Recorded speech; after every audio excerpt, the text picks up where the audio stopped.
Good afternoon, and welcome to today's New York City Council hearing for the Committee on Women and Gender Equity.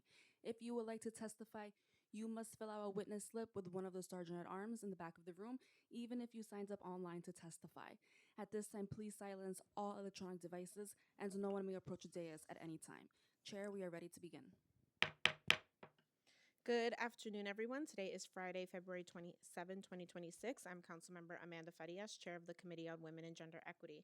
Welcome to our hearing on the state of gender equity in New York City. Thank you to everyone who has signed up to testify. We look forward to hearing from you, and thank you to those who are flexible with us on rescheduling this hearing post-Blizzard. Today's hearing will examine issues related to gender equity and the landscape of city resources available to address these issues. More specifically, the committee is interested in understanding how the city ensures health, safety, and economic security of all people across the gender spectrum. The committee will also consider the following legislation. Intro 296, sponsored by Councilmember Lewis in relation to increasing access to data around gender-based violence. Reso 69, sponsored by Councilmember Caban, unequivocally opposing President Trump's executive order restricting protections for transgender students and calling on the New York State Department of Education to ensure that all schools in New York City continue to uphold policies that protect the rights and dignity of transgender and gender nonconforming students regardless of federal directives. And Reso 322, also sponsored by Councilmember Caban, calling on the New York State Legislature to pass and the governor to sign S 1532A 4576 to require school districts to establish policies and procedures regarding the treatment of transgender or gender nonconforming students. And New York City has been seen as a national leader in gender equity.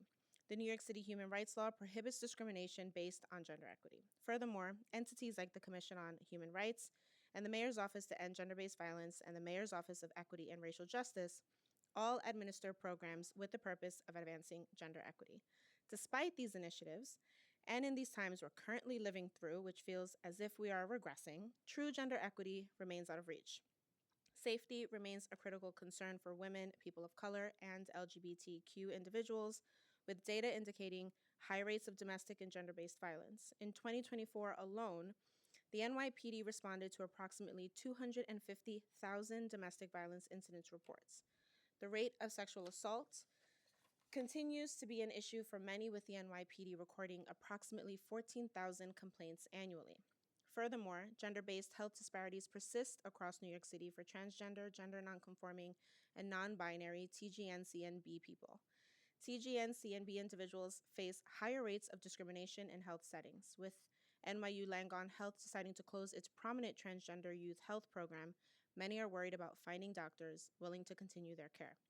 Maternal mortality rates continue to be a significant issue in New York City, and with data showing that pregnancy-associated deaths are rising.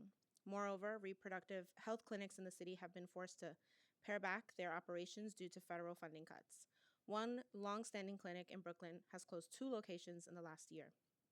Additionally, women continue to face long-standing social barriers to economic and career advancement. A recent study showed that women workers earned 88 cents for every dollar earned by a man and 67 cents for every dollar earned by a white man in New York City. While that gap is better than how women fared nationally, the gender gap in New York City has remained unchanged since 2007. There continues to be occupational segregation and the undervaluing of women-dominated sectors that results in low pay. Women also continue to shoulder more responsibilities at home than men, with childcare, housework, and elder care often falling disproportionately on women's shoulders. Achieving true economic and social parity in New York remains a work in progress. So today we'll hear more from the administration, advocates, service providers, and other interested stakeholders. And we'll ask, what can the city do to advance gender equity? What resources are needed to address issues related to gender equity? Thank you to the members of the Women and Gender Equity Committee who have joined us today, including Council members Aldebal and Gutierrez and Caban virtually. I would also like to thank committee staff Julia Goldsmith-Pinkham, Katie Selena, Ali Stoffer, and Taylor Francisco, as well as my own staff, Dan Curtin and Josephine Carras, for their work on today's hearing. Before we swear in the administration, I will read remarks from Councilmember Lewis, the lead sponsor of Intro 296. I want to thank Chair Amanda Farias for her leadership of the Committee on Women and Gender Equity and for her continued commitment to advancing policies that confront gender-based violence with seriousness, care, and accountability. I am a proud sponsor of Intro to Nycc to strengthen our ability to respond to and prevent gender-based violence by increasing access to meaningful, coordinated data. Gender-based violence is a public health crisis, yet our current data landscape remains fragmented and incomplete.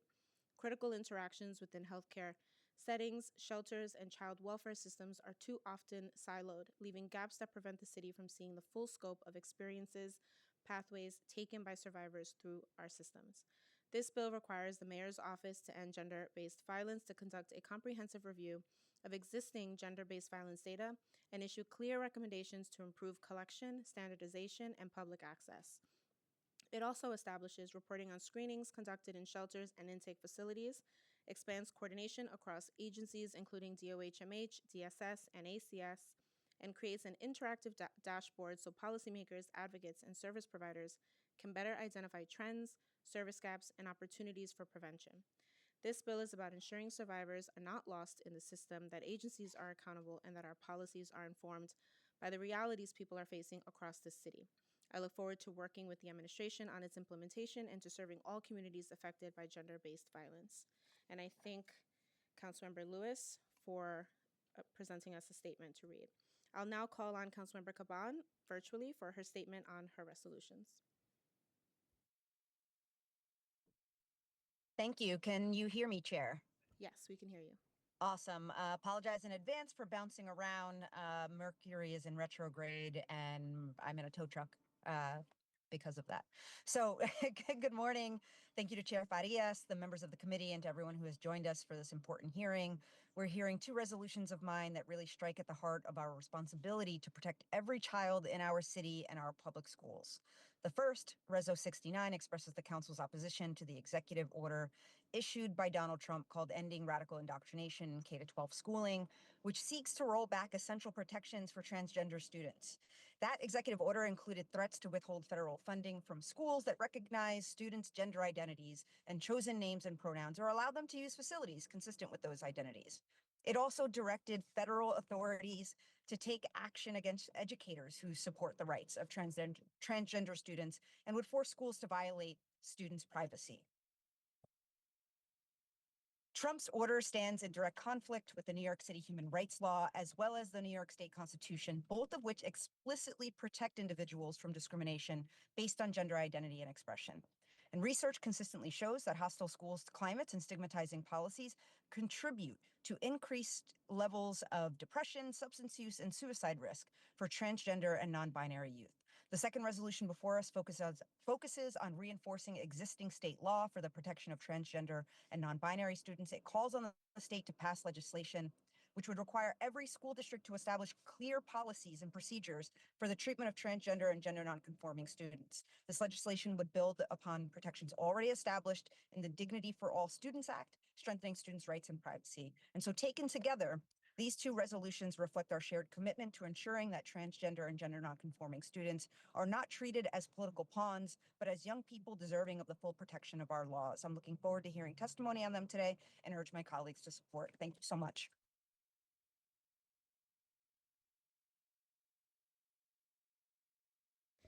Thank you, Councilmember Caban. I would like to remind everyone who wishes to testify today in person that you must fill out a witness slip, which you can find at the desk at the Sergeant at Arms near the entrance of this room. Please fill out the slip even if you have already signed on and registered in advance that you'll be testifying today in person. If you wish to testify on any of the legislation, please indicate on the witness slip whether you are here to testify in favor of or in opposition to the legislation. I also want to point out that we will not be voting on any legislation today. To allow as many people as possible to testify, testimony will be limited to 2 minutes per person, whether you are testifying in person or on Zoom. I'm also going to ask my colleagues to limit their questions and comments to 5 minutes. Please note that witnesses who are here in person will testify before those who are signed on the Zoom webinar. I'll now turn it over to the Women and Gender Equity Committee policy analyst to administer the oath as the administration joins us on the dais. Thank you.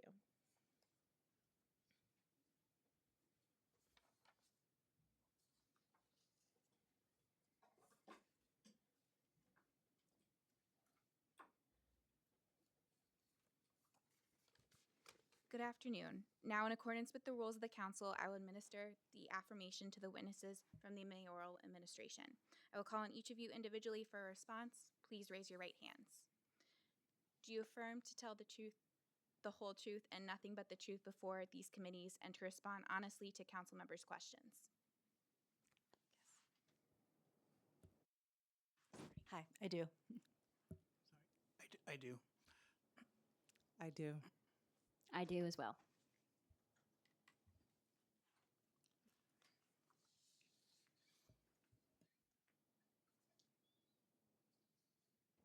Okay. How do you want to start? Who begins testimony? Whoever would like to begin first on providing testimony. Great. So, good afternoon, Chair Farias and members of the Committee on Women and Gender Equity. I'm Saloni Sethi, Commissioner of the Mayor's Office to End Domestic and Gender-Based Violence, or END GBV. I'm joined by Edward Hill, Deputy Commissioner for Research, Evaluation, and Training. Thank you for the opportunity to speak with you today regarding the state of gender equity in New York City. NGBV supports survivors of domestic and gender-based violence by developing and delivering accessible and inclusive services to survivors, their families, and their communities through collaboration with government agencies, community partners, survivors, and philanthropy. We strive to ensure that the city's services and resources reduce barriers, address gaps in service, and create new pathways to safety through program development, legislative and policy advocacy, research and capacity building for service providers, city agency staff, and community members to identify and respond to domestic and gender-based violence, or DVGBV. NGBV directly oversees a portfolio of prevention and intervention programming that includes services for survivors of DVGBV and victims of other crime, and we operate the city's 5 borough-based family justice centers. Our office was established in the city charter in 2001, and its responsibilities, originally focused on intimate partner violence and elder abuse, were expanded by Executive Order 36 in 2018 to include other forms of gender-based violence, such as sexual assault, stalking, and human trafficking. In 2024, the office expanded further by taking on a portfolio of programs from the Office of Crime Victims Supports, including the Crime Victims Assistance Program, CVAP, the city's 24-hour Hope Hotline, family and criminal court-based programs, and community programs for victims of all crime. The city's Hope Hotline provides crisis intervention and support to all crime victims, with specialized support for survivors of domestic and gender-based violence, including placement in emergency shelter. Our Family Court program provides information and support to all respondents in family court, as well as dedicated services for survivors of domestic and gender-based violence, including a supervised visitation program that operates in 2 boroughs. The Criminal Court program helps survivors of gendered violence engaged in criminal legal proceedings connect to resources and includes services tailored to meet the needs of criminalized survivors who may be drawn into the criminal legal system in ways that are directly connected to their experiences of abuse. Our borough-based community programs provide trauma-informed counseling, advocacy, and support to DV/GBV survivors and crime victims in community-based settings. NGBV's expansion to include programs for victims of all crime, in addition to programs specifically tailored for survivors of DV/GBV, not only recognizes the connections between gendered violence and other forms of violence, like gun violence, but also ensures that our services reflect the lived realities of the individuals we serve, many of whom are dealing with the intersecting layers of trauma from multiple experiences of violence. NGBV also oversees a range of preventive programs, including the Relationship Abuse Prevention Program, or RAP, Home Plus, and our Abusive Partner Intervention Programs. RAP places trained counselors and community educators in middle schools and high schools throughout the city to educate students, staff, and caregivers about teen dating violence and promote healthy relationship skills. RAP also provides direct support to young people who may be experiencing abuse in their own relationships or witnessing violence at home, furthering the program's goal of fostering safe, informed school communities. Home Plus focuses on preventing homelessness that is purely due to safety concerns by providing survivors with security devices, free lock changes and repair services for doors and windows, and flexible funding to help survivors remain safely and stably housed. Our 2 programs for people who cause harm, Respect and Responsibility for Adults and Respect First for Young People, focus on trauma-informed accountability to help change abusive behavior and prevent future abuse. In addition to successfully managing NGBV's expansion, NGBV was also able to increase funding to culturally specific providers by 300% in fiscal years 2024 and 2025 through competitive procurement processes, including re-procurement for our core service contracts at the Family Justice Centers. This has significantly expanded our capacity to provide culturally responsive, linguistically appropriate, and survivor-centered services through partnership with community-based organizations. In July 2024, NGBV launched the flexible funding component of Home Plus under Local Law 112 of 2022, adding a new option for survivors to remain in their homes safely and avoid shelter entry. Flexible funding provides low-barrier financial assistance to survivors with incomes under 300% of the federal poverty level, without requiring documentation such as orders of protection or police reports, and without regard to credit history, criminal history, or immigration status. Flexible funding can be used to support housing stability and safety by covering a range of essential needs, including rent arrears, utility costs, moving costs, food, phone bills, and other critical expenses. In fiscal year 25, the program supported 426 survivors, dispersing more than $875,000 in assistance, with an average grant of approximately $2,050. The program helps survivors remain safely housed or transition into stable housing while connecting them to case management and ongoing support. Its flexible design promotes survivor self-determination and fills critical gaps for individuals who may not qualify for other housing resources. Survivors consistently report that these services play a vital role in preventing homelessness, strengthening their emotional well-being, and helping them navigate housing-related barriers. The program underscores how important addressing survivors' economic needs, reducing financial stress, and advancing long-term housing stability are to mitigating the impacts of abuse and promoting survivor-centered healing. In January 2025, NGBV launched Respect First, a citywide prevention and intervention program focused on fostering healthy relationships among young people ages 13 to 21. Respect First serves youth who have caused harm or engaged in abusive behavior in either dating or family relationships, using a trauma-informed model centered on accountability, healing, and behavior change. The program includes a 16-week group intervention, individualized case management, and connection to supportive services to address the root causes of harmful behavior. Young people also receive a stipend for attending group sessions. Respect First initially launched in the Bronx and Brooklyn, expanding to Staten Island in fall of 2025. NGBV anticipates the program will begin operating citywide this year, increasing access to early intervention and prevention services for young people across the city.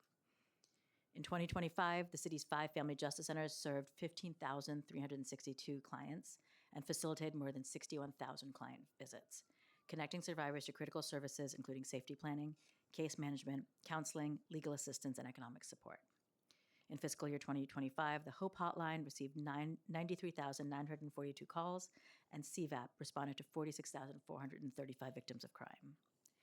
In 2025, NGBV conducted 91 trainings, reaching more than 5,600 city staff, nonprofit providers, and community members to improve identification of and response to domestic and gender-based violence. And we conducted 180 outreach events citywide, raising awareness, connecting communities to resources, and strengthening the city's overall response to violence. As we look ahead into 2026 and beyond, NGBV remains committed to further expanding supports for survivors of domestic and gender-based violence through innovating programming for people who have experienced harm, an increased focus on prevention, and continued coordination across systems. We expect to launch a family violence services demonstration project in the summer of 2026. This is a first-of-its-kind program to address abuse that occurs between members of a family or household who are not involved in a romantic relationship, including individuals related by marriage, foster care, adoption, or any other type of familial relationship. Within New York City, family violence is a widespread issue that makes up a significant portion of total domestic violence crime, yet there are gaps in services for individuals and families experiencing this type of abuse. Through this initiative, NGBV will partner with community-based providers in high-needs communities across all 5 boroughs to deliver tailored, trauma-informed services including case management, mental health counseling, mediation, and legal support. This project will not only provide critical resources to families impacted by violence, it will also include a concurrent evaluation to help build the city's understanding of family violence, test new community-based intervention models, and inform future program expansion. In addition, NGBV is focused on strengthening and expanding prevention efforts to address gendered violence citywide. This includes increasing the number of schools participating in RAP, expanding public awareness and community education, and investing in programs that address harmful behaviors and support individuals in making positive changes. Together, these efforts help prevent violence before it occurs and promote safer, healthier communities for all New Yorkers. And of course, the work to end gendered violence cannot be done by NGBV alone. Survivors and victims of crime engage with multiple systems, including child welfare, criminal legal, housing, and healthcare.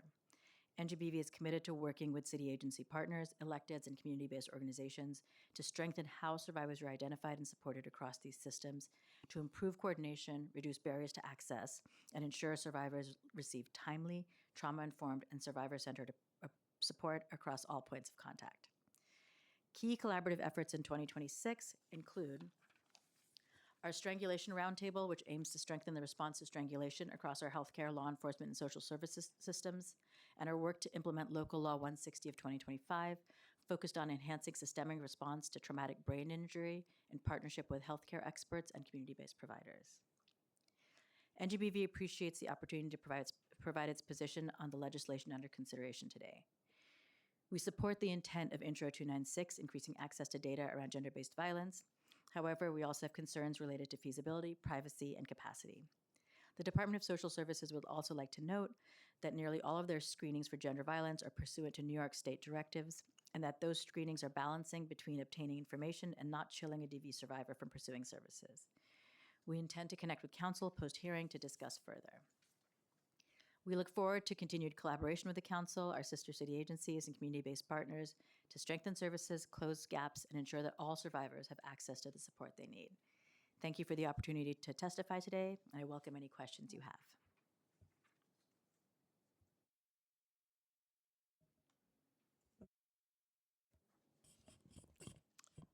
Good afternoon, Chair Faridas, Councilmember Addabol, and Councilmember Gutierrez, and Councilmember Caban, and to all of the Committee on Women and Gender Equity, and community advocates and members of the public. My name is Nycc Ford, and I'm the founding executive director of NYC Her Future, the city's first office dedicated to advancing the well-being, leadership, and long-term economic mobility of young women and girls, with a specific focus on girls of color and all those who identify as such. Thank you for the opportunity to join you today to discuss the accomplishments of this newly created office under the Mayor's Office of Equity and Racial Justice that launched in 2024. NYC Her Future's mission is clear and urgent. It's to ensure every girl, young woman, and all those who identify as such in New York City possesses the intellectual capital, essential skills, and supportive social network required to realize their full potential and long-term well-being. NYC Her Future is dedicated to cultivating leaders and social innovators by expanding access to ensure academic success and meaningful mentorship by establishing robust pathways to sustainable socioeconomic mobility. NYC Her Future employs a culturally responsive, data-informed programmatic framework designed to dismantle systemic barriers that negatively affect the social determinants of health, including access to education, economic stability, and career opportunities. The work is rooted in a commitment to community empowerment and equity by validating the diverse cultural assets and lived experiences of every young woman, girl, and all those who identify as such in the city. NYC Her Future acknowledged a truth that we can no longer ignore: the disparities facing girls and young women and all those who identify as such, especially of color, are real, measurable, and often dismissed in policy conversations. Nearly 25% of adolescent girls who have had a relationship have experienced physical or sexual partner violence.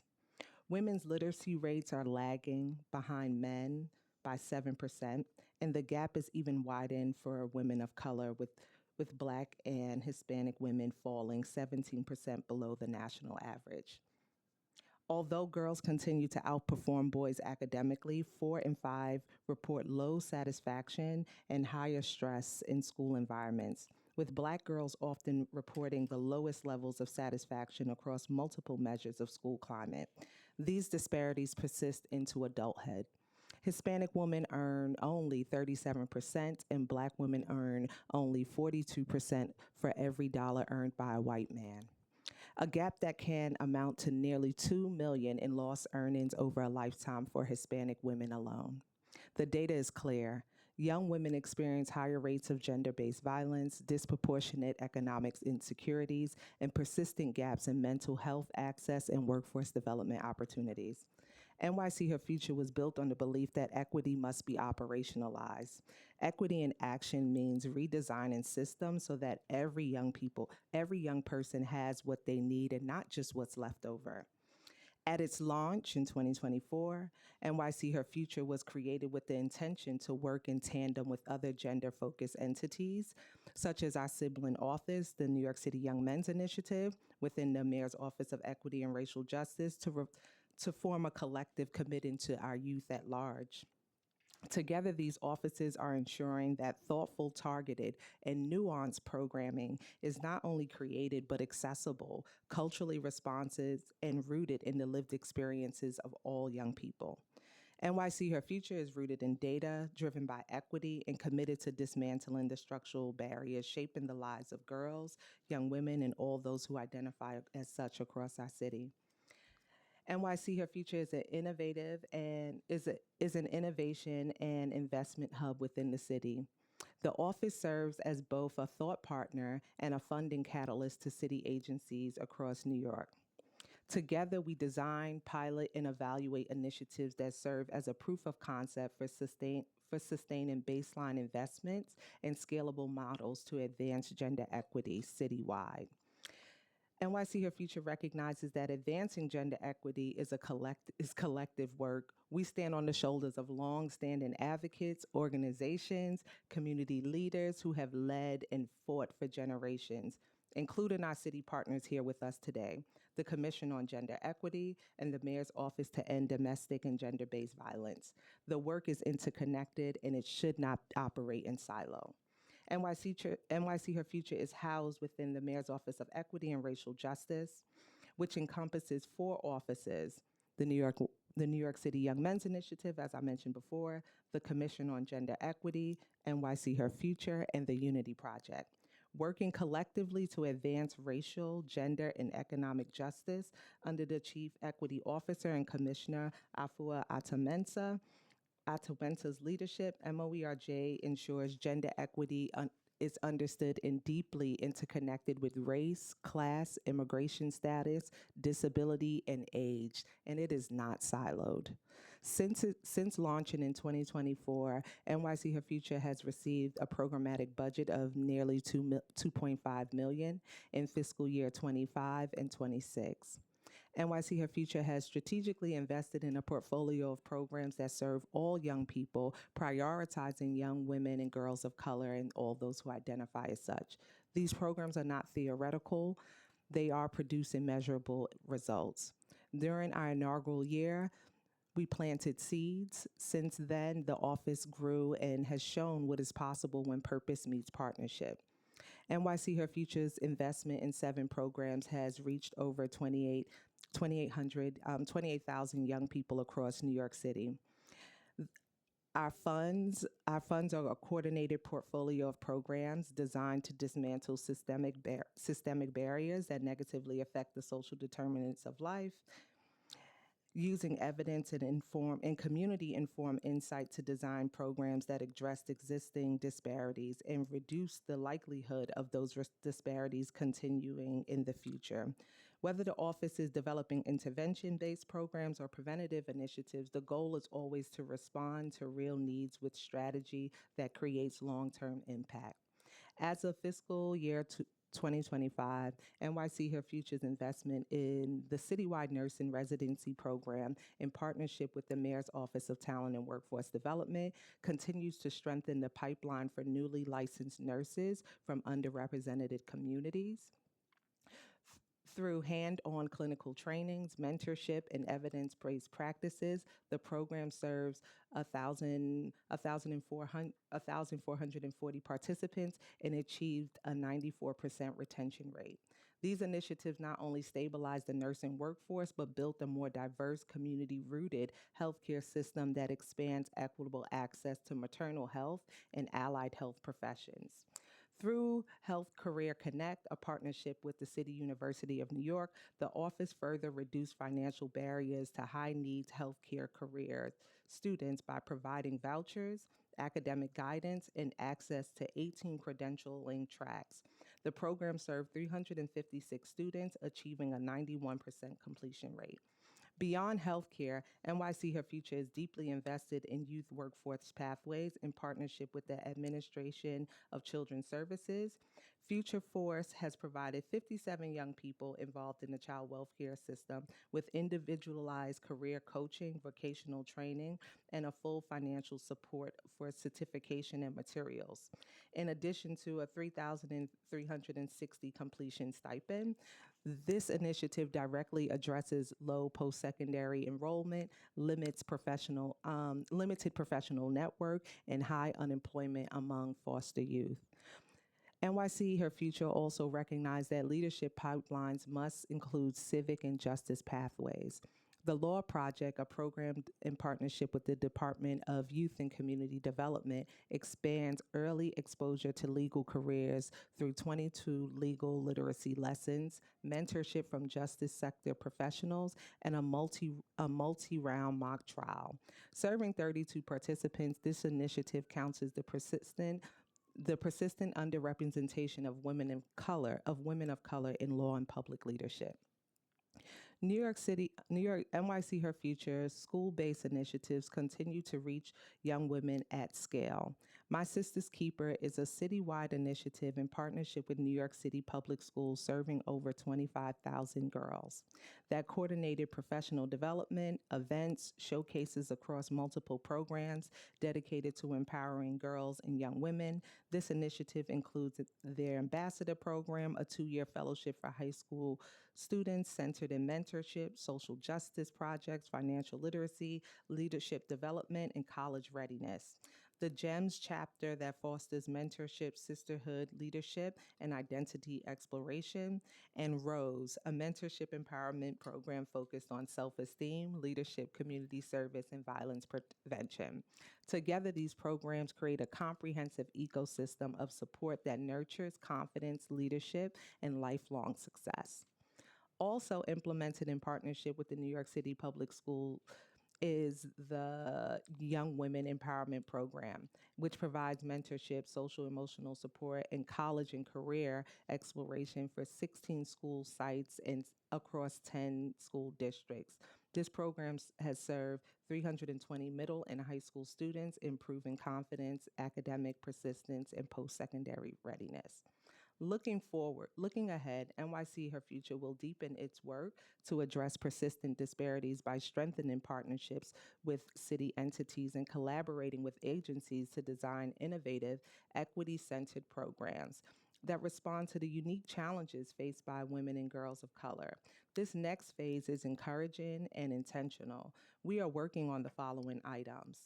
In the beginning in spring 2026, NYC Her Future will launch a suite of initiatives that reflects the office mission and vision.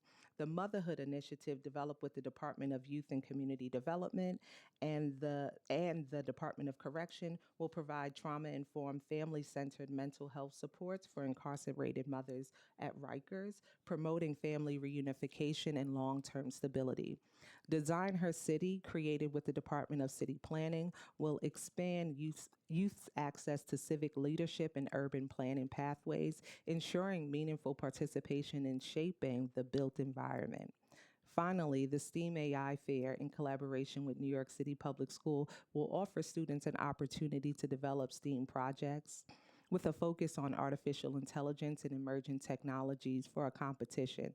This program supports young people across New York City becoming creators, not just users of emerging technology. In conclusion, as we are a newly established office within a newly formed agency, NYC Her Future has navigated predictable startup challenges, including a modest budget allocation, contractual limitations, and limited human capital. Despite the challenges, NYC Her Future was able to launch new programs, strategically partnering with city agencies to develop and enhance existing programs and organize campaigns. The office has delivered high impact, data-driven initiatives with measurable results across education, workforce development, public safety, maternal health, and civic leadership. Our early outcomes demonstrate both the urgency of the work and the capacity of the office to execute with precision, accountability, and equity at the center. The need is clear. Our strategy is strong, and the impact is already visible. Thank you for the opportunity to speak about NYC Her Future's work. We look forward to any questions the council may have.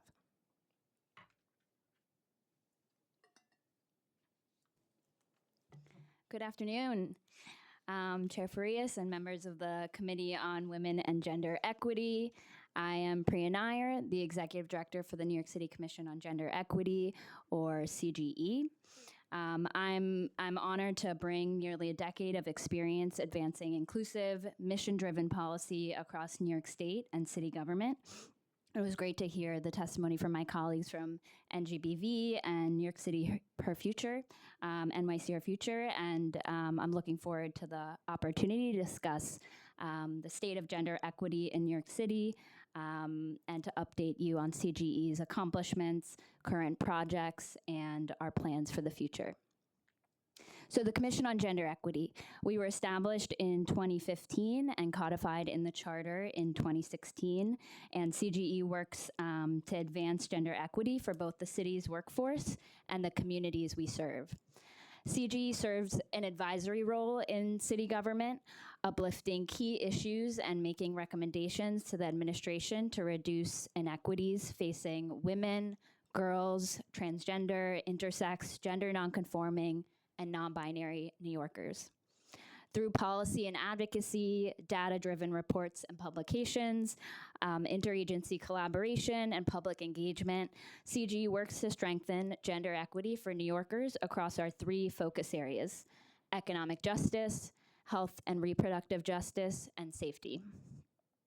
CGE is also part of the New York City Mayor's Office of Equity and Racial Justice, or MOERJ, along with three other innovative offices and commissions. Launched in October 2023, MOERJ is the city's centralized equity office, and we take an intersectional approach to advancing change across our city. Under the new leadership of Chief Equity Officer and Commissioner Afia Atamensa, I look forward to continuing our strong partnership to ensure that gender equity is not advanced in isolation, but is understood as interconnected to race, class, ability, age, and other identities. Since joining CGE in July, I have hit the ground running and worked closely with our committed team of 10 staff, many of who are here today, to strengthen CGE's impact. First, we reinvigorated our commission, which you serve on, Chair, thank you, and which is a group of leading gender equity experts who advise CGE on its work. By appointing 7 new members and bringing long-serving members to the table for dynamic and in-person meetings, CGE is really trying to energize its key stakeholders who are trusted messengers in the field. As experienced conveners, we also drove forward the work of our many task forces and boards that we lead, including the Sexual Health Education Task Force, the Marshall Plan for Moms Task Force, and the Street Harassment Prevention Advisory Board, which we co-chair with NGBV. And I really think these task forces and boards are crucial opportunities, right, to center New Yorkers' lived experiences and to ensure that communities can directly shape government decision-making. CGE, we're also considered trusted policy experts, and we used our voice to advocate for gender equity issues and stand up for vulnerable New Yorkers. In December, we published the 2025 Guide for Women and TGNC NBI Workers Considering Non-Traditional Careers, which includes recommendations for city government and employers to better support women and transgender, gender nonconforming, non-binary, and intersex workers in fields historically dominated by men. When the federal government continued its relentless campaign against trans communities, we came out with a public statement and supported the city's public comments condemning the harmful attacks on gender-affirming care. At CGE, we also believe meaningful community engagement is vital to our efforts, and it continues to anchor our work. With costs rising and New Yorkers struggling, we hosted an impactful outdoor resource fair to meet New Yorkers' everyday needs. And we also launched the first session of our Gender Equity Workshop Series, which is designed to engage New Yorkers in an interactive way about gender equity issues, tools, and actions. Finally, we remain committed to advancing gender equity not only externally for the city's residents, but also internally for the city's workforce. We launched the city's first ever pay equity study with the Department of Citywide Administrative Services to examine gender and racial wage gaps and occupational segregation across city job titles. Just last month, CGE launched a mentorship pilot program, which aims to develop emerging leaders and gender equity champions within the city's workforce. And through trainings, workshops, webinars, and an annual conference, we continue to support city agencies in embedding gender equity in their policies, programs, and operations. CG is incredibly grateful to do this work with the support of the new administration and Mayor Mamdani. In the first 57 days, the Mamdani administration has taken swift action on economic justice, public infrastructure, childcare, and housing, all issues that intersect directly with gender equity. For the very first time, new providers have been invited to join 2K programs, a step toward universal childcare. New providers have also been invited to join 3K for the first time in 5 years. At a moment when women with young children are exiting the workforce at a record pace, we know New Yorkers are ready for change. And just in a 2-week period, more than 50,000 families applied for 3K and pre-K, and applications are actually open through today. To improve quality of life on our streets, the city issued a request for proposals, or RFP, to bring modular public restrooms to New York City. In and of itself, increased bathroom access helps people of all genders navigate our city more comfortably. And specifically, this RFP asks applicants to address a number of gender equity priorities: period product dispensers, corner mirrors for safety, and family-friendly features such as changing tables and space for strollers. Finally, the administration has prioritized housing and tenant protections from day one. Mayor Mamdani has revitalized the Office to Protect Tenants, held landlords accountable through vigorous enforcement, and will hold rental ripoff hearings in each borough to hear directly from New York City renters. Stable, safe, well-maintained housing allows us all, including LGBTQ elders, parents with small children, and caretakers in multi-generational homes, to not only remain, but thrive in the city. In terms of the landscape of gender equities, despite all this progress, stubborn gender inequities and unfairness persist, depriving women, girls, and transgender New Yorkers of the opportunity to live their lives to the fullest.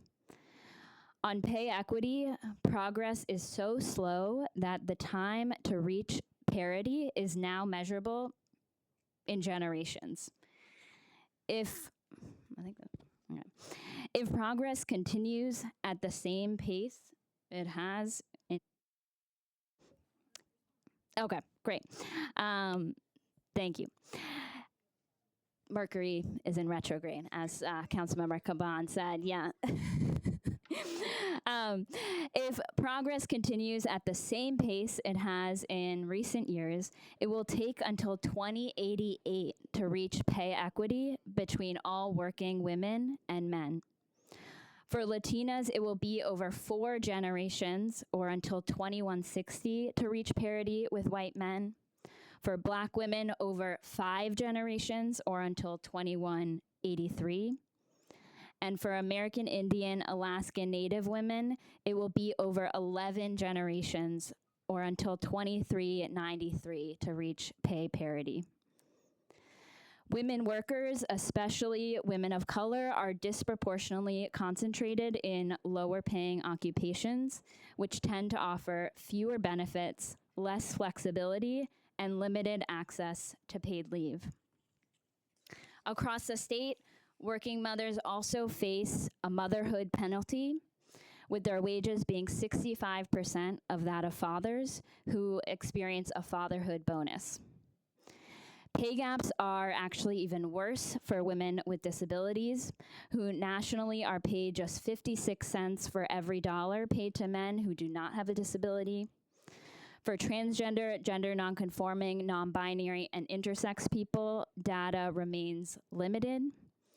A report from New York State indicates that employment discrimination remains a common experience for these workers, including termination. However, the lack of comprehensive data obscures the full scope of inequities that workers face.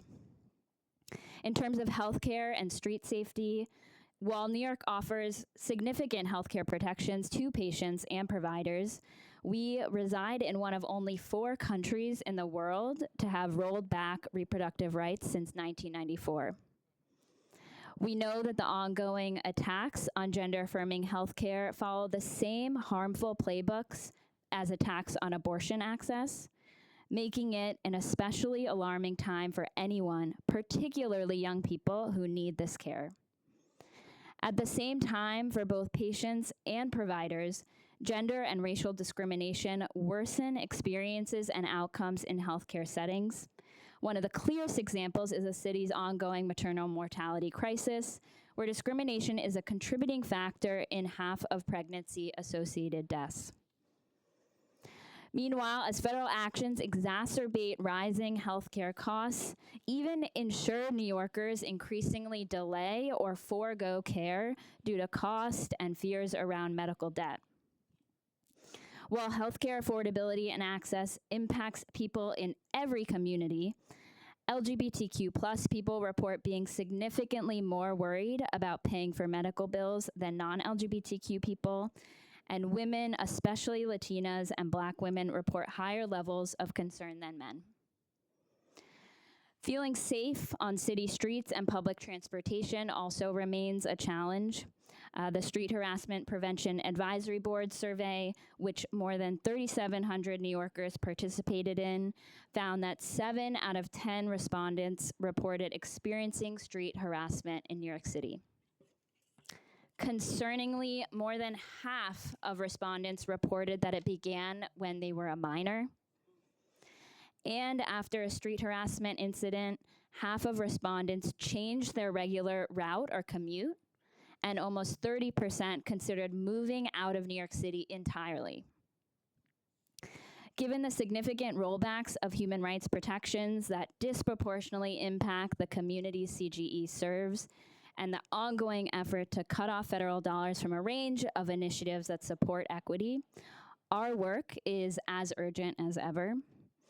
And even this high-level overview on just a few issues in CGE's focus areas demonstrate how far we still have to go. In terms of the future of CGE, we will continue building on our progress, learn from the past, and promote a more gender equitable city in every borough for every single New Yorker. Some of our goals this year is, number 1, to appoint a chair of the commission. This is one of my main priorities this year, as the chair serves as an important liaison between me and the commission members. Number 2 is to develop CGE's new strategic plan. We believe that, in order to ensure that over its next decade, CGE is both steadfast in our vision for New York City and also adaptable to new circumstances, that we must have a strategic plan to meet this moment. CGE has not had a strategic plan since 2018, and in late 2025, we began this process, tapping into our community, our commission members, and other city partners, and we are looking forward over the course of the year to continue to ensure that strategic plan reflects the lived experience of our city, and to work with City Council as well as our 3 council members who serve as commission members in that work this year. Number 3, we're excited to celebrate CGE's 10-year anniversary. One way we're doing that is by co-hosting 10 bystander intervention trainings to directly engage communities across New York City. In addition to helping train New Yorkers to respond to harassment, we will also expand our workshop series where students learn about gender equity topics in an interactive and engaging way. We will also organize our third annual community resource fair, building on the success of the one we held last year in Corona, Queens. Number 4, we will publish the Marshall Plan for Moms report. CGE serves as chair of the Marshall Plan for Moms Task Force. And after publication, we will continue to convene the task force to support its recommendations to improve the lives of working mothers and caregivers. 5, we will co-host a period drive with New York City Her Future. In May, in celebration of Period Action Day. We're really excited to host this period product drive in Staten Island with a local partner to advance menstrual equity and public health across New York City. Number 6, we will publish the final report of the Sexual Health Education Task Force. CGE serves as chair of this task force, along with our 3 co-chairs, New York City Public Schools, Department of Mental Health and Hygiene, and Children's Aid. And along with our interdisciplinary membership, we will continue to convene the group this year and work towards publishing our final report with recommendations. Number 7, we'll continue the pay equity study of the city government workforce. CGE and DCAS are currently working with an MWBE vendor to execute a pay equity analysis of select city government job titles.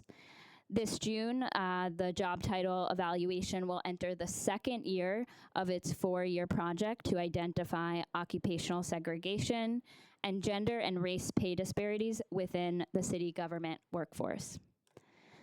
Number 8, we'll continue to provide strategic support and technical assistance to city agencies to strengthen their own capacity for gender equity.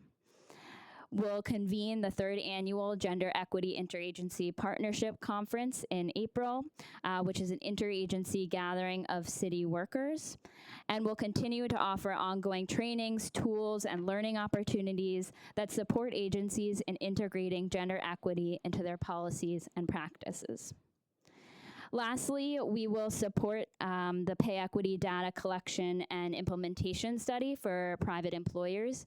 So CGE really commends the council on its tireless work last year to enact these 2 important pay equity bills.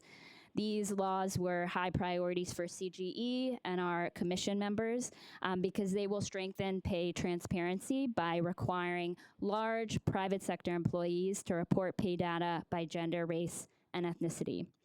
So CGE looks forward to assisting the administration and the lead agency with designing the data collection and then analyzing this vital data to ultimately address long-standing disparities in pay equity.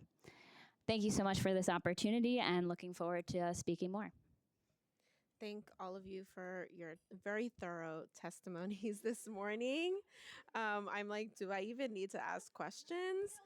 I know. We have literal textbooks in front of us, but it is greatly appreciated. And I do want to say, despite, I think, some of the data in front of us, or maybe some of the harder, more bleak moments that we all know we're all facing, it is really an honor to do the work with you folks. It's clear that a lot of our efforts are going to ensure that there are, whether that's monetary investments or policy investments being made, it's coming through your commission. So we really appreciate it.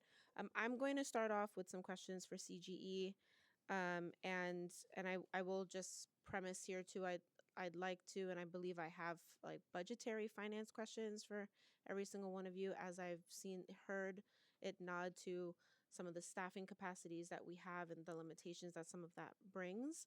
So I just want to preface that. For CGE, in terms of gender equity issues, which ones are a priority for the commission under the new administration? Have you had those conversations? we have a number of priorities. I just spoke at length of them. I think for us, number one is the economic justice priorities, particularly considering the new administration's focus on affordability and economic justice, which are key gender equity issues. So I would say the pay equity analysis study of the city government workforce.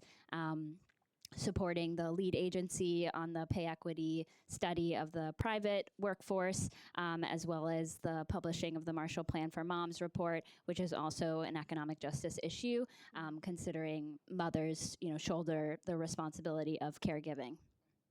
Great. And how does CGE directly work with other agencies to promote the gender equity initiatives at hand? CGE works closely with other agencies on a number of our, projects and policies and reports on every single one, really. Between the Sexual Health Education Task Force, we work closely with New York City Public Schools, Department of Health and Mental Hygiene, on all of our task forces, right? That's our strength, is that we're a convener, and we convene and are members of many of these boards and commissions that are really supposed to push forward reports and recommendations that the administration can consider. So I would consider our interagency work one of our strongest pieces, as well as the work we're doing internally with city agencies to help them embed gender equity into their own workforce operations. And are you working with agencies, both looking at it from bird's eye view and recommending what type of reports to do or oversight to do, versus maybe like on our side what we're mandating the reporting mechanism on our end to you folks? Like, how is that worked with the agencies? Is there like open communication on what we think we should be looking for or leading towards? Can you repeat the question? I'm just wondering, in terms of the level of work you're doing in collaboration, are there times where maybe data rises in one area where you go to a different agency and say, hey, this is something that we're looking at or that came up for us that is in this agency? Are you guys looking at it, or are you folks looking at ways to address it? Versus what, like, on our end in the council, we know we will pass a reporting bill or pass a task force and mandate you folks to do that. I'm just wondering, what's that interagency coordination if and when these types of moments come up? Yeah, I would say it's both. And, we are very focused on the many mandates that we have from council. And I know since getting here in July, that has been one of my focuses, to ensure that we're meeting those mandates and publishing the reports that we're required to publish, and convening the task forces that we're required to convene. But I do think, as needed, we also work with agencies on, gender equity issues and advising them as they come up. Great. And then in terms of the Marshall Plan for Moms task force report, when will we have that publicly available? Do we have a deadline? Yes. So the Marshall Plan for Moms report, we met, we convened the task force in December, and we had a really productive meeting. During that meeting, the task force members reviewed the draft recommendations and gave us feedback on the draft recommendations. And we've since integrated that feedback into the report. We do have a draft of the report that's currently going through internal review processes, and we are on track to get that out in the coming months, the first half of the year. I know that's a big priority for me. Okay, I think I heard spring. Great. What are the primary indicators that the agency uses to assess gender equity in New York City? And for each of those indicators that we have, what's the most recent data available?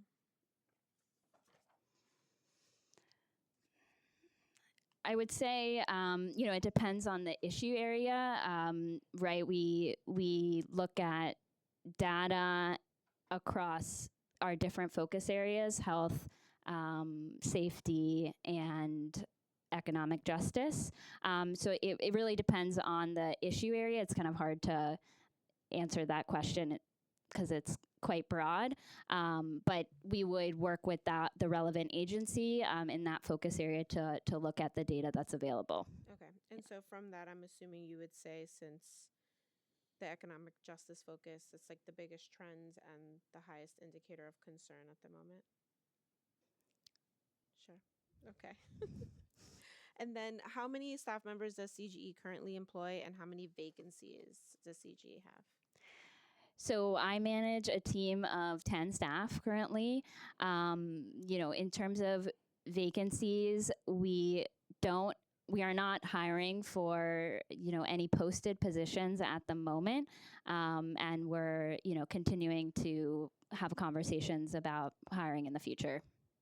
Do you think there's a need for an increase in the budget headcount for CGE?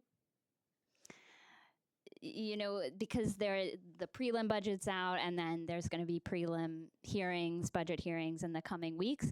We would look forward to having those conversations at that time. Commissioner, I'm asking because we don't get a preliminary budget hearing, and so if you believe there's a need for an increase, this is the moment to say it. But we can also talk offline to see what I can prioritize. That sounds great. Thank you so much for the question, and I definitely appreciate the attention. Amazing. And are there any specific budget needs that you folks have right now for FY27? Again, I would say I would have to circle back. I definitely appreciate the question, and as prelim budget conversations continue, happy to give more information. Great. Thank you so much. If I'm going to move over to the mayor's office to end gender-based violence. What trainings does NGBV offer to city agencies? How are those trainings evaluated? And have there been any adjustments made to them over the last couple of years? We do a series of 7 different trainings for city agencies involving gender-based violence, intimate partner violence, human trafficking, trauma-informed care, to name a few. Right now, about half of those trainings are conducted virtually, and the other half are conducted in person. Not for all our trainings, but for a subset of them, we do pre and post surveys to measure knowledge, and then look at how that knowledge has changed from the training that they have received. I'm not sure if I answered all your questions. And any adjustments? Have you seen any trends that you've had to readapt any of the trainings or the curriculum? I'm sorry. I can jump in a little bit because it's like University is a training team that does this trainings that we offer. We also do a lot of training through our family justice centers and sort of one-off trainings. Sure. And so our family justice center staff in particular and our providers do all kinds of trainings on public benefits, and so they're seeing all those changes and kind of adapting that content to what's happening federally and in the world around us. And we've also recently done a lot of training over the past few years on with the migrant shelters on identifying domestic and gender-based violence, identifying things like human trafficking, and like as those sort of unique city projects sort of come together, we're always involved in trying to make sure that as we're creating these new systems and these new places to house people in particular, we're identifying survivors, and those are often one-off that are not part of our ongoing, but we're always adapting our content. Okay, Yeah. great. Yeah. Sorry. The one thing that we've also done is instead of having agencies just schedule trainings with us, we a few times a month just have open for provider trainings. We schedule training for a certain time, send out the ability to register for them, and they have been very successful. Our average training for an agency would have about, say, 50 to 60 people in it, and those trainings are averaging about 250. That's really great. This kind of goes to the next question of what type of outreach is NGBV currently doing around issues pertaining to gender-based violence? I'm assuming this is one piece of it in terms of outreach. Yeah, definitely the training and outreach. And I think we also, again, I think in the past, I'd say year and a half, we've rebranded, we've stepped up our social media presence, we've created a new newsletter that's weekly. And so all of that stuff, I think, is new and evolving in outreach. And we're still incredibly committed to working with communities across the city and working with our community-based organizations because I think when it comes to our issue, it's like there's a general outreach, but there's also outreach that has to be tailored to meet the needs of the community that you're speaking to. And it's an issue that touches everybody, but impacts folks differently. And so it's always something I think, when we say one of our priorities is public awareness, I think it's all of it, right? It's from the very beginning of understanding, getting folks to identify that this is an issue, and then also really focusing in on how do we reach more survivors, the most isolated survivors. Are you usually using like referral other than like socials, email marketing, things like that? Is there an allocation in your budget that's for like using the Link NYC system, using MTA, like our Yeah, subway? we do have an ongoing budget for public awareness. And I think, we are always, and I'll use an example of the Street Harassment Prevention Advisory Board, right? So I think when we're committed to something, and one of the things we wanted to do as part of that work and part of the survey, and the outcomes of the survey was do more public awareness around street harassment. And so we are often, because of our budget, our programmatic budget, able to find surplus to fund these one-off things. And so we are working on, getting that approved through sort of a self-funded project. We do also have an ongoing annual budget for public awareness. Okay, and are there any key takeaways from the 2024 Street Harassment Survey and how it's impacted NGBV's work? I mean, I think, yeah, Priya highlighted it's like some of the surveys, but I think thinking about the public awareness piece is definitely one of them, right? It's like that became really clear as that when it comes to street harassment, it's so widespread, and often, and really where we need to start is getting folks to identify it as an issue. And I think it goes to really thinking about, again, for our office, how much of our work is really based in culture change, and that's really the goal, right? And so public awareness is like that. We really have to start with folks to identify that this is a problem at all, and that's so much of the work. And then really work to shift people's, kind of ideas of what kind of how we're willing to treat each other, and what we're willing to sort of accept broadly. And so I think that the street harassment work has really helped inform that shift overall in some ways. And Ed, feel free to jump in. The only thing, and Priya mentioned this, is how young people reporting that it started, and kind of helping us direct that we have their RAP program, and how we can kind of use the RAP program to also get that information out, and get folks to understand that issue more clearly. I appreciate that. In the 2024 Street Harassment Survey report, it didn't have a disaggregate data set up by gender identity. Is there any reason why we didn't do that? Yeah, I'm going to apologize here that I can't answer that question, but I will go back and look to see why we did not do that. Sure. Thank you. The 2025 FJC Client Satisfaction Survey reflects language needs among clients. Were there any languages requested at higher rates than in previous years? And do we anticipate expanding language capacity in FY26? So the satisfaction survey is kind of a subset of clients. So we're seeing, in excess of 15 to 16,000 clients a year. And we had roughly, I think, if I remember correctly, about 1,100 clients fill out that survey. So the FJCs have a robust ability to provide translation services, and those services are available to all clients, either telephonically or through staff who speak the language that's needed.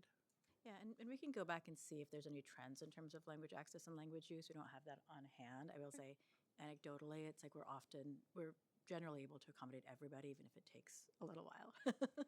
Get that.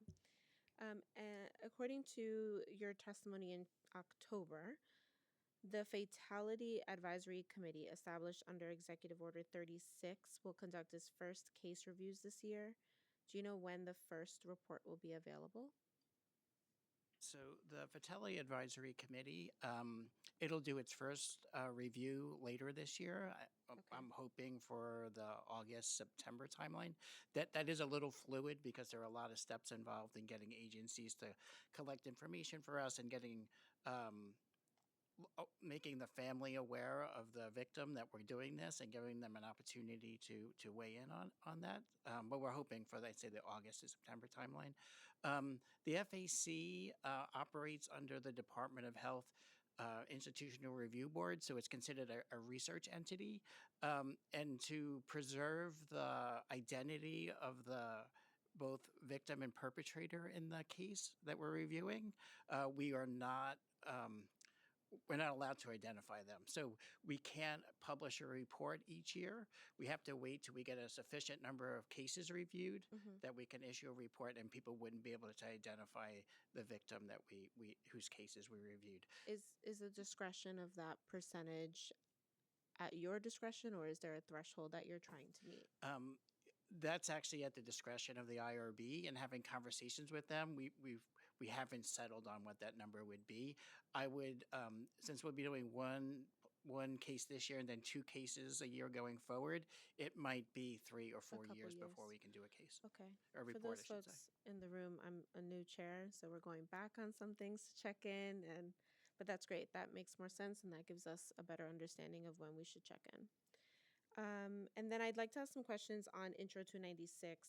In October, you testified that you had concerns about feasibility and privacy about introduction to Nycc. And at the time, for your reference, it was Intro 1416. Could you expand on what barriers you see to implementing this bill? Yeah, I mean, so we can, talk a little bit. I think in terms of feasibility, we're thinking about our own internal capacity in terms of staffing to do this and manage this, as well as other city agencies.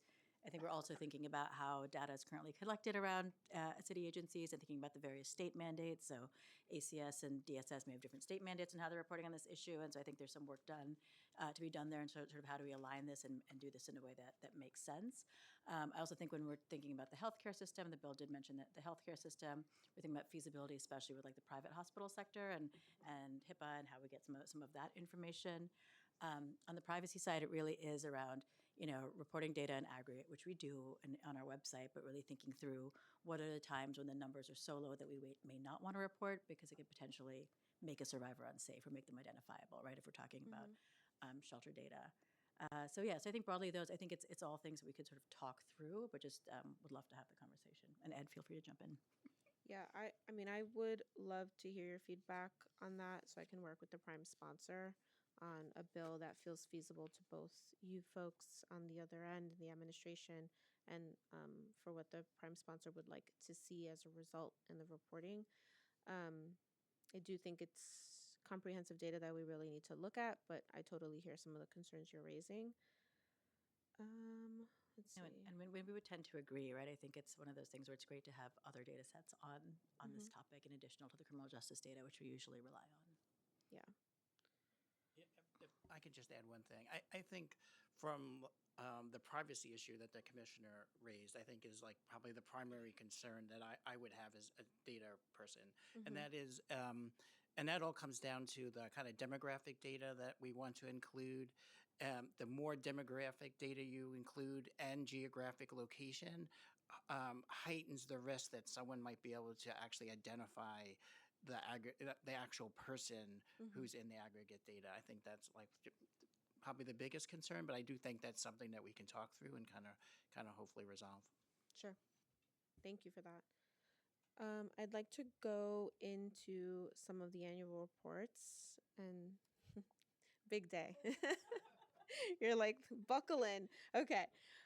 According to your annual report on domestic violence initiatives, indicators and factors, family justice centers assisted approximately the same number of individual clients in 2024 and in 2025. But there were 3,500 more visits in 2025 than 2024. So how do you interpret the increase in total visits relative to stable client counts? And then looking back 3 to 5 years, are FJC visits trending upward or have they plateaued post-pandemic? As far as the number of clients served versus the number of visits, I think that shows that clients are more engaged, right? They're coming back more often for services, having more multiple visits. And to be quite honest with you, looking back over the last 5 years of FJC data, during the early COVID period when we had to transition quickly to virtual client visits, that data I would say is not as reliable as current data. So I couldn't go back to you and say since 2020 client visits have been increasing, but client visits have definitely been increasing from 2023, 2024 to 2025, and they seem to continue to be increasing in the early part of this year. Do you folks have or evaluate the data set to see how many of the visits are related to the same client coming in more consistently for direct services versus new clientele? Like, are these new individual 3,500 more people, or is it just more visits per year? We do look at that. To give you a more specific answer, I think I'd have to get back to you. Okay.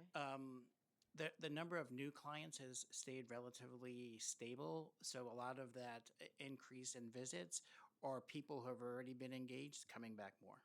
Okay. According to the 2025 annual report on domestic violence initiatives, indicators, and factors, Family Justice Centers only offers SNAP assistance at the Bronx and Brooklyn locations. Why is SNAP not available citywide at the center, at each center? It's like we can follow up on that a little bit more, but what I will say is, all of our FJCs do have food pantry. And so I'm, have to look specifically at what that SNAP is capturing, because they all have HRA public assistance folks on site. So they're all set up to do this, but we'll follow up. Okay, great. The 2024 NGBV fact sheet reports intimate partner homicides declined from 43 in 2023 to 33 in 2024. What prevention strategies do you believe contributed to this decline, or if there's any other data consistent or inconsistent with this trend? I mean, Ed can jump in, but I think, one of the things that sort of strikes me over that period is that, like, we've just been talking about it more, which is great, right? Like, people have been saying, oh, domestic violence is on, just being part of the conversation in that way feels new and feels really important as part of that, because I think that is an opportunity to reach folks that might be in these situations and might not have sort of identified as such or reached out for help. That's great. And the only thing I'm sorry, the only thing I would add there is some of that is coming out of COVID, where we saw an increase in IPV homicides, and now you're seeing people getting reconnected, I believe, to services and getting reconnected to community-based organizations, and that is helping. We're seeing that decline in IPV homicides. That's great. The 2024 fact sheet also shows that the HOPE hotline calls declined from 87,985 in 2023 to 81,949 in 2024. How do you interpret this increase, whether declined? How do you interpret this decrease, reduced violence, or reduced reporting? And were there any early 2025, 2026 hotline trends in that time period?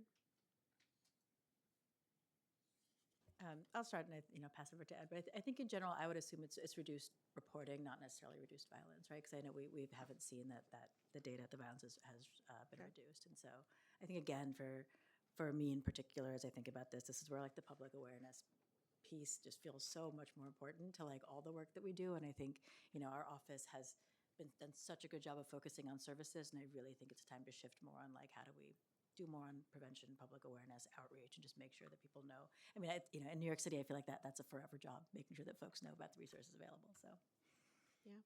And I'm going to sound like a broken record. I apologize.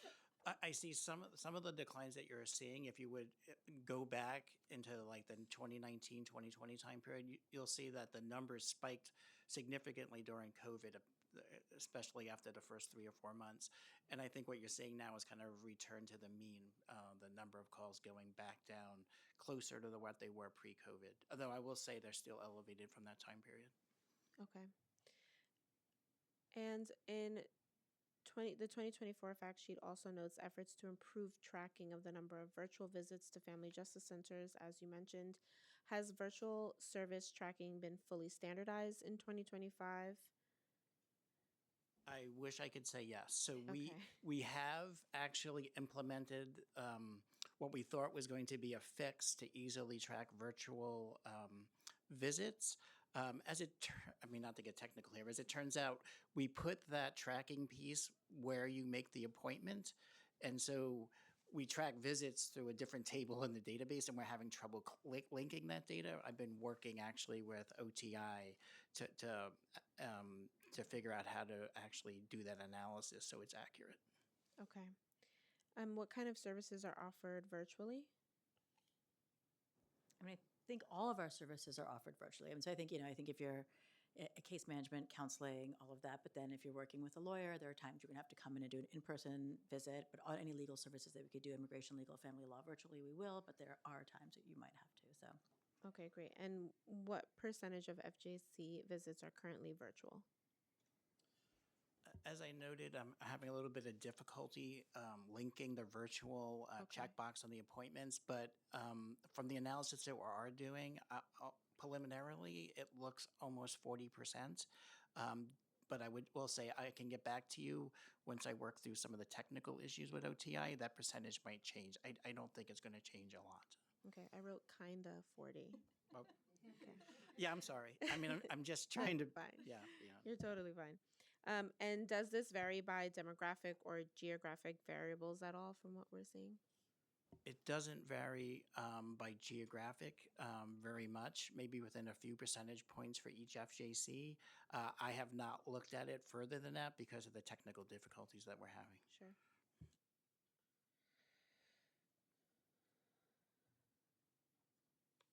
Okay. Almost there with you folks. Okay. The 2025 FRC annual report indicates that DSS and HRA had contact with 22.7% of victims and 38.2% of perpetrators, more than any other reported agency, including NYPD and ACS. Does NGBV or DSS HRA track how many of the victims who interacted with DSS were screened for domestic or family violence during those encounters? Well, we do not get that information from DSS through the FRC work. We only get information about whether they had contact with the perpetrator or the victim, and not any specifics about that contact. And do you know of the victims who had contact with DSS, how many were accessing domestic violence specific shelter or services versus general public assistance or benefit programs?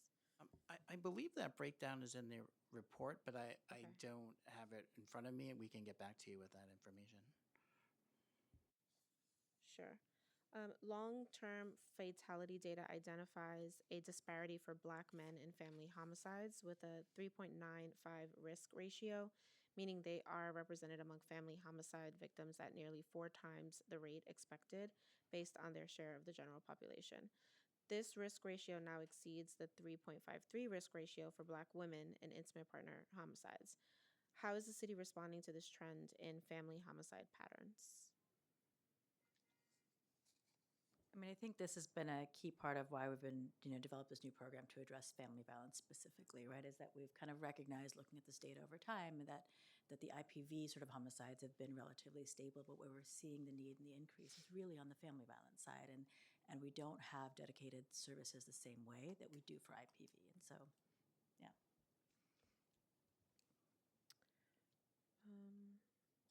Okay, I'll send follow-up questions to that, but I definitely agree that we need more investment in some of those programmings. The risk ratios are too high on both ends for Black families. And then my finance questions. What is NGBV's current fiscal 2026 budget? I know it's in your testimony, you stated that. Our fiscal budget is about $65 million for 2026. That doesn't include some public-private partnerships. Okay, and is that also the anticipated FY 2027 budget for the preliminary plan that was released last week? I think it's slightly higher, but I'll follow up with you. Okay, and does NGBV have any funding needs that were not addressed so far in the FY 27 preliminary budget? We can follow up. I mean, Okay, and your current budgeted headcount and how many vacancies? so we have a head count of 80, and we have a staff of 59 right now, so a vacancy rate of 26%. Sorry, tell me the percentage again. It's 26%. 26% vacancy. Thank you so much. Okay. I'm going to move over to the Mayor's Office of Equity and Racial Justice. Can I just ask what the primary indicators your agency uses to assess gender equity in New York City, and if there's any recent data available or trends over the past 3 to 5 years that you're focusing on?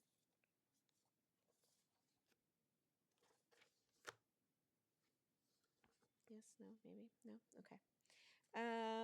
let's see. Let's go just to NYC Her Future. Wasn't sure if they gave you some of that, but thank you. I have some questions on the doula work program. Do you know how many participants are partaking in that program currently? Yes, so currently we do it, it's done at a CUNY, so it's done semester by semester. So Okay. each semester, it's been 50 in the last semester, so a total of 100. And the numbers have been increasing. Okay. And it's a mixture of community members and nursing students who want a more holistic approach and understanding of what it looks like to be in practice, and lifting up more culturally relevant approaches to clinicians when they're inside of the hospitals. So. Okay, great. And how do you track interest, participations, and outcomes for each of the projects? So we have been working with we work with our program partners and our agency partners to develop KPIs and metrics in tandem with them, and making sure that the metrics are fair, but also that they're pushing us to get the work done in a way that is grounded in equity. We have, I would say, newer programs. Everything's new with us. So let's start there. So we meet with our agency partners weekly, and then we move to monthly meetings where we're just kind of learning about the programs and going in tandem. So we're taking demographic data as everything from non-identifiable data, obviously, on our end, but demographic data and understanding attendance and retention. So if you heard from my testimony, we can tell like the rate of participation, but also how many individuals are actually completing the program the way it was designed to be completed. And that requires just a series, depending on the start of the program and depending on the agency. Either it's biweekly, monthly, and then it moves to quarterly reporting out. So we provide the performance measurements. Okay, great. And how do you see, or have you already started planning some work with the other projects within like Young Men's Initiative or the Unity Project? Yes, so I would say we work closely with the Young Men's Initiative with some of our work. We had our, what I would consider people enjoy our Rite to Passage program, in which we honored all the young people in New York City in public school to participate in programs. We actually have an event coming up, a college signing day. You hear my team back me, signing. The college signing day, which is in partnership with the New York City Young Men's Initiative. And then I think the other pieces are the conversations, as I mentioned in my testimony, to just have a deeper understanding of where the work is aligned and how we can support and be allies in those spaces. Understanding that there is a nuance when we're supporting different parts of the larger ecosystem. And then Priya mentioned just some work we've been doing with them around the period campaign. So whether it's campaigning, whether it's programmatic work, we're deepening in this administration our commitment to working together. Got it. The only last question that comes to mind for you, and I have this under the Young Men's Initiative bucket in case they were present today, but are we having any open dialogue or conversations, whether that's YMI and NYC Her Future, or even just putting young people together in how do we fight like toxic masculinity, this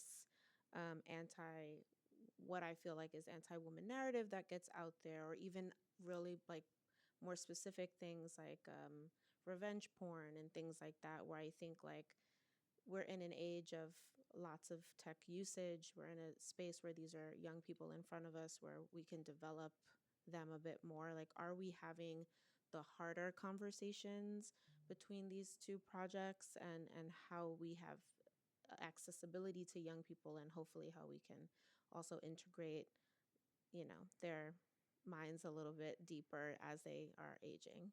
I'm smiling because I love this question. Thank you. Yes, I'll say yes. We've been having the conversations. As we mentioned, our program with Future Force with ACS, even though that's a Her Future program, one of the things to note, both for YMI and NYC Her Future, is our programs support all. Like, if you come in, you can join. While we don't run program, our agency partners and the community partners that we work with knows that you don't turn anybody away. However, you do need to understand who we're prioritizing here. So I do want to say that. The other piece is, yes, we're having the conversations.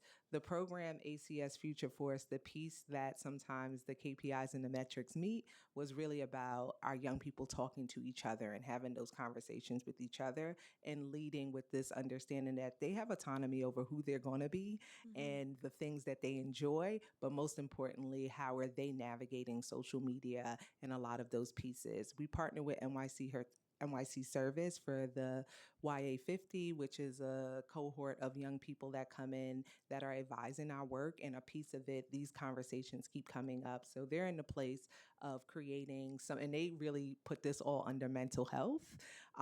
And they've been having the conversations and really pushing us to think about how do they facilitate a mental health training for their peers, but also to have some of those harder conversations. There's synergy across, and I think as we are looking forward in this administration is really deepening the work and deepening those conversations. And those are conversations we've had with the Young Men's Initiative to really strengthen that. Again, we're just a year old.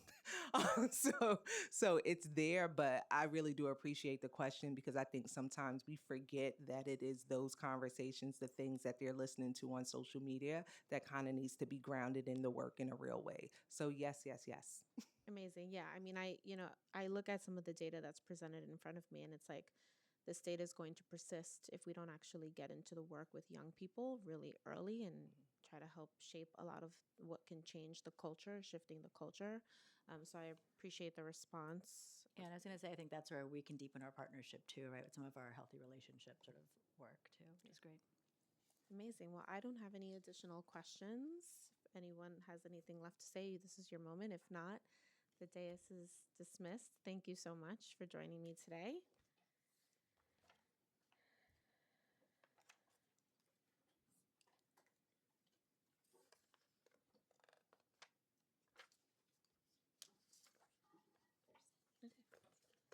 Great. I'm now going to open the hearing for public testimony. I remind members of the public that this is a government proceeding and that decorum shall be observed at all times. Members of the public shall remain silent unless called upon to testify. All testimony must be relevant to today's hearing on the state of gender equity in New York City. If remarks stray from the subject matter, speakers will be reminded of the topic and asked to refocus their comments. The witness table is reserved for people who wish to testify. No video recording or photography is allowed from the witness table. Further, members of the public may not present audio or video recordings as testimony, but may submit transcripts of such recordings to the Sergeant at Arms for inclusion in the hearing record. If you wish to speak at today's hearing, please fill out an appearance slip with the Sergeant at Arms and wait to be recognized. When recognized, you will have 2 minutes to speak on today's oversight topic and or legislation. If you have a written statement or additional written testimony you wish to submit for the record, please provide a copy of that testimony to the Sergeant at Arms.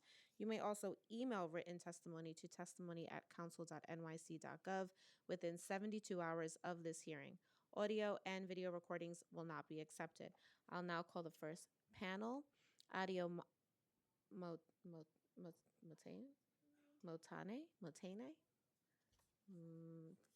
I apologize. Adio Motane? Motane. Thank you. Sorry, there's a little thing here. Okay, Melissa Narden and Liz Roberts.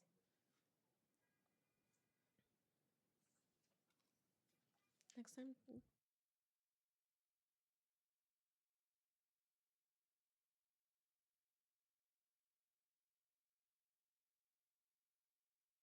Adio, you can begin when ready.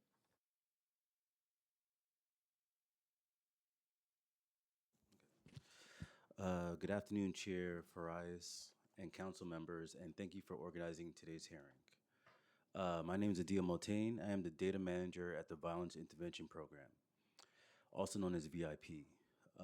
VIP is New York City's only nonprofit led by and for Latin survivors of domestic and sexual violence. VIP is also a member of The Collective, a group of culturally specific organizations working with immigrants and survivors of color in NYC.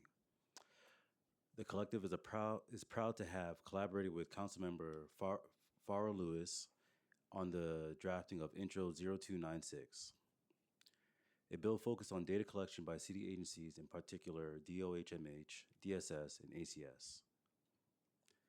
As a data manager of an anti-violence organization, this bill is personally important to me because I see every day how data can be a tool for safety, accountability, and equity, not just a compliance requirement. In my role, I work to make sure our systems capture what survivors actually experience and what services they actually receive, so that programs can respond in real time and leadership can make decisions based on evidence, not assumptions. When data is missing or inconsistent, survivors can become invisible in the very system designed to support them, and resources follow that invisibility. I also develop, excuse me, I also believe deeply that data must be collected and used responsibly. In our work, we have to be clear about why we collect sensitive demographic information, limit access to it, and protect confidentiality.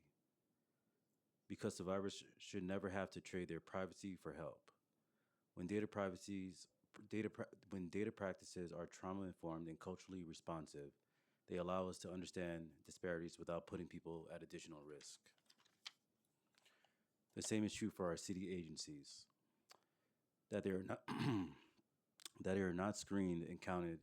Sorry, that they are not screened and counted does not mean that survivors did not go to city agencies for help.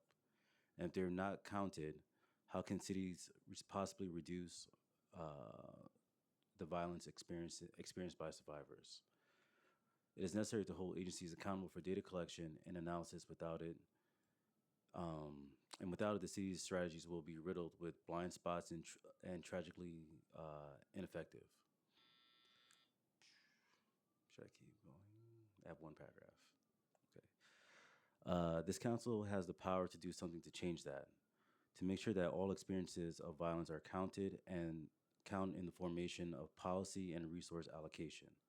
I commend the council members who have sponsored bills to gather and disseminate data that will shine a light on the trends and patterns for survivors who seek assistance throughout the city programs. VIP stands ready to assist in getting this bill across the finish line. Thank you.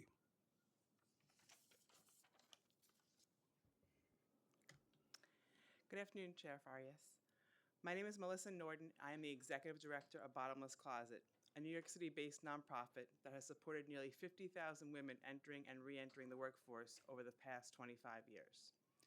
We provide professional attire, career readiness training, and ongoing support to low-income women across the city seeking economic independence.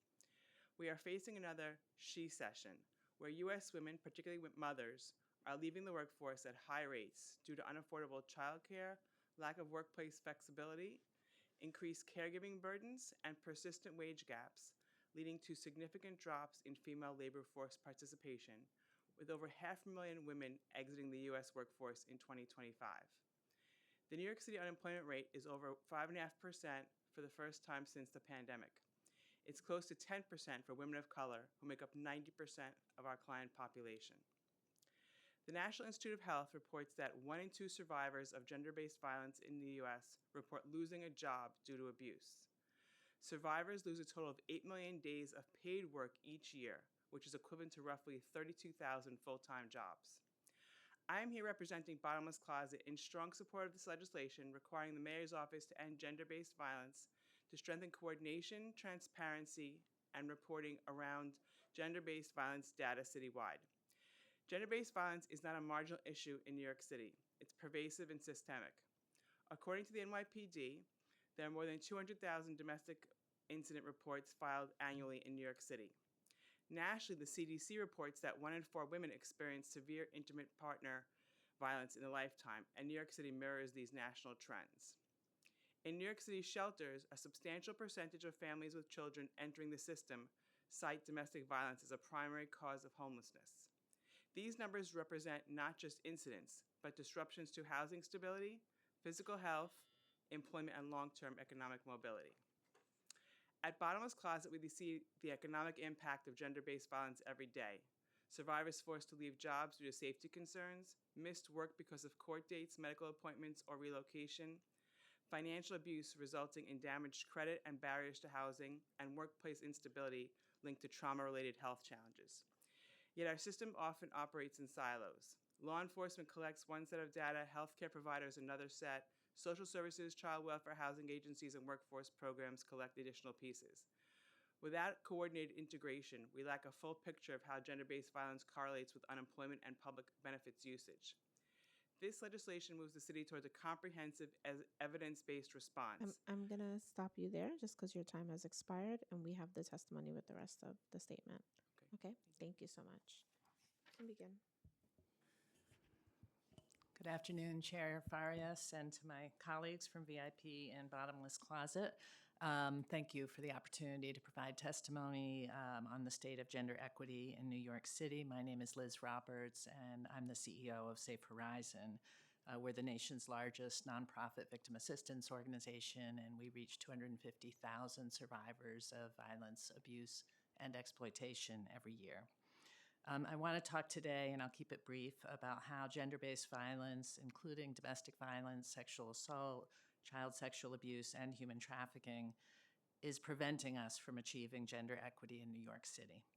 Numerous studies have shown the harmful impact of gender-based violence, not just on survivors' freedoms and opportunities, but very specifically on their financial circumstances.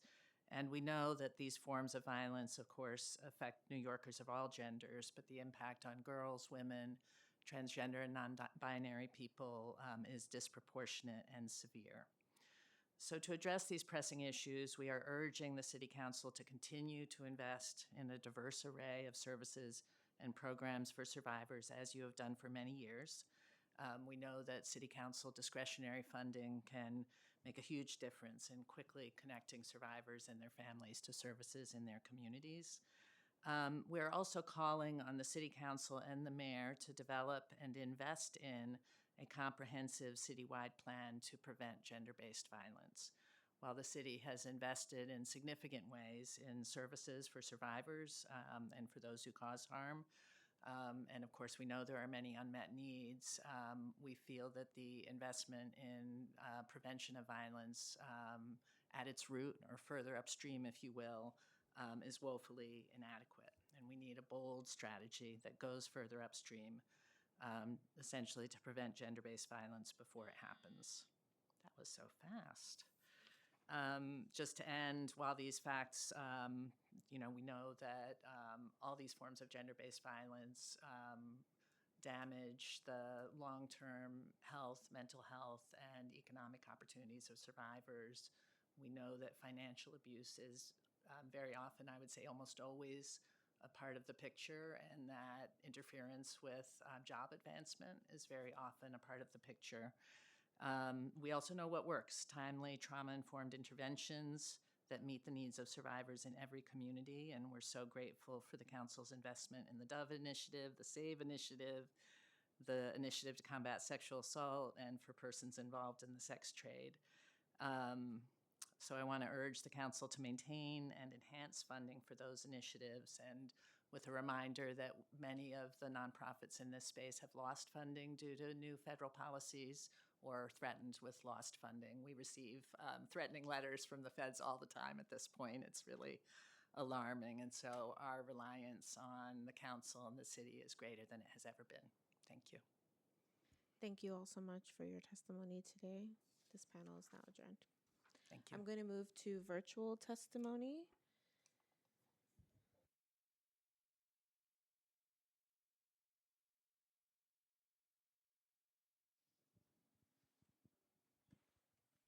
I'm going to first call on Yoonji Bayun. You may begin.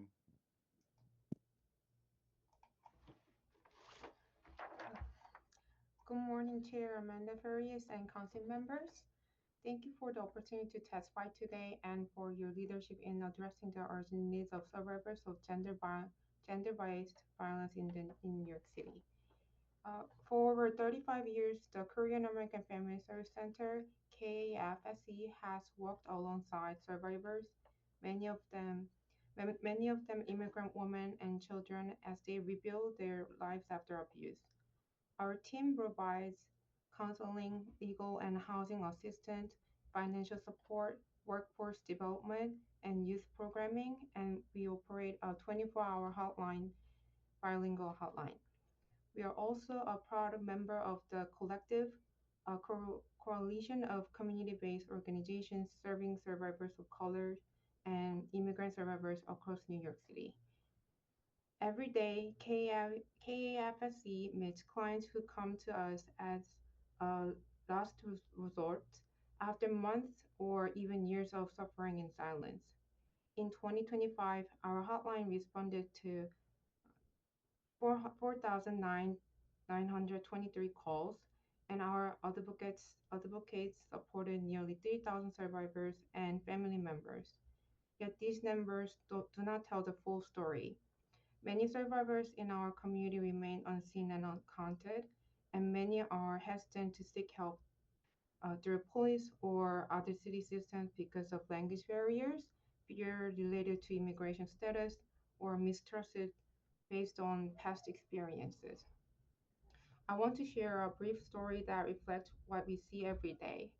Recently, a Korean speaking mother came to KAFSC after enduring years of abuse. She had never called the police. She was afraid that seeking help would expose her immigration situation and put her children at risk. She also did not know what resources existed in the city, and she assumed that no one would be able to understand her in her own language.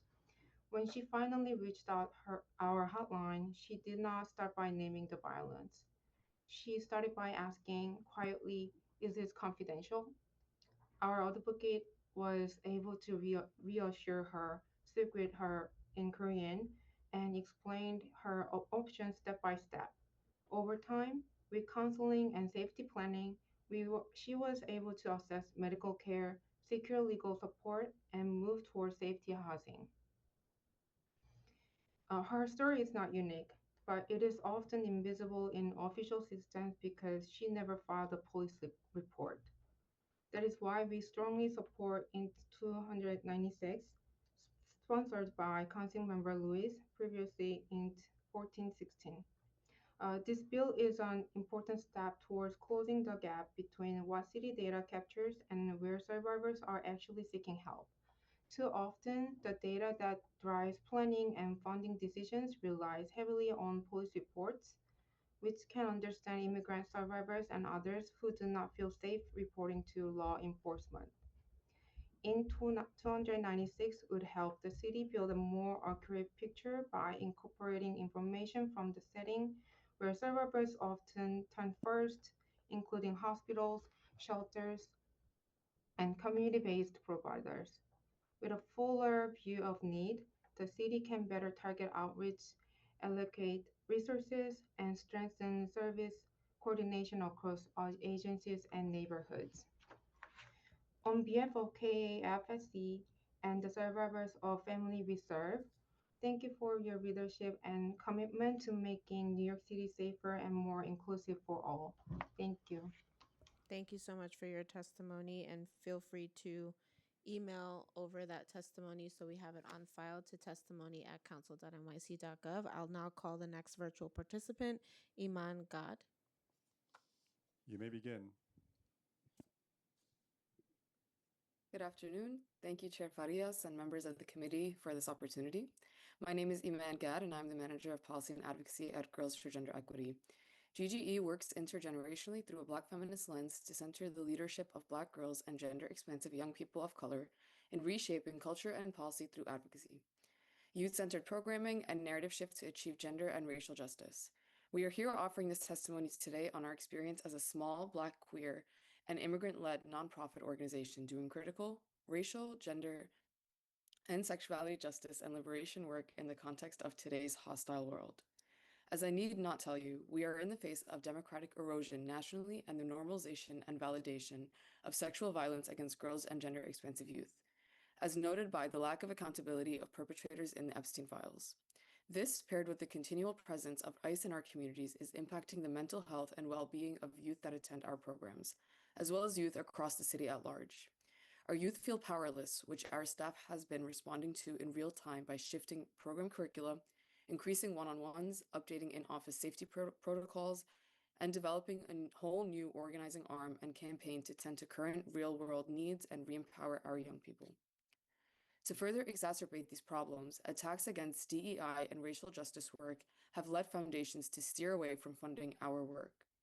Over the past year alone, GGE has faced decreased funding from across the sector, including funders spending down portfolios and reducing investment away from gender and racial justice organizations. In response to these challenges, GGE had to previously implement necessary structural changes, including reducing staff by 7 positions and scaling back certain programs.